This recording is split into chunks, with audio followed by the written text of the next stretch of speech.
Kako bi ocenili današnje stanje priprav za Univerzijado 2013? Ja, v tem trenutku smo v fazi, ko se pripravlja pogodba med partnerji.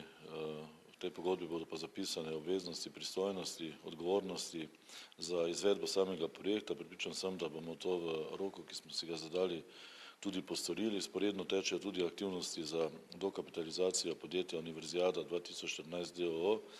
in v tem smislu sem prepričan, da bomo lahko v jesenskem času torej štartali s pripravami na sam projekt.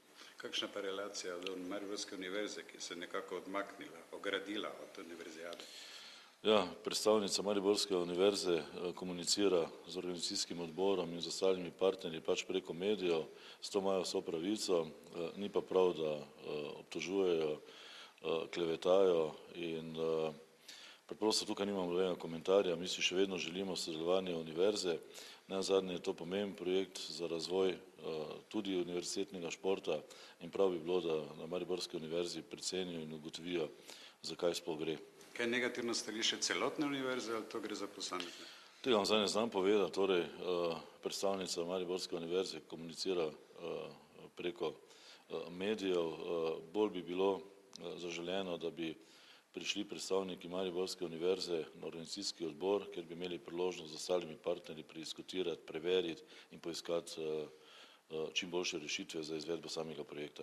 Največ očitkov leti prav na ustanavljajočo se Univerzijado d.o.o.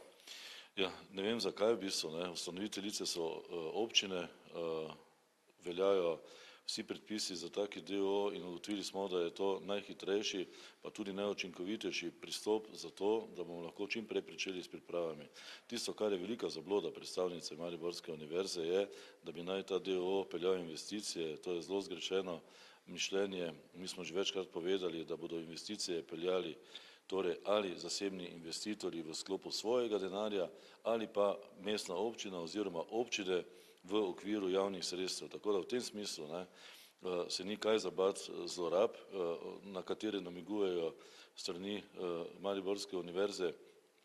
Gre preprosto za to, da je d.o.o. najprimernejša oblika za to, da bo lahko speljano vse tisto, kar v organizacijskem smislu mora biti speljano, in če se bo kasneje izkazalo, da je potrebno še kaj postoriti, partnerji od tega ne bežimo in smo se pripravljeni o tem pogovarjati. Ima država še vedno kakšne pomisleke? Država je povedala, v kakem obsegu bo v tem projektu sodelovala. Zadaj so sklepi tako vlade kot državnega zbora. Prepričan sem, da bodo ti sklepi realizirani in to je vse definirano, torej tako okrog višine finančnih sredstev, kot tudi okrog ostalih obveznosti, ki jih sprejema ministrstvo oziroma država. Kaj pa pravijo o Žrečah in Rušah?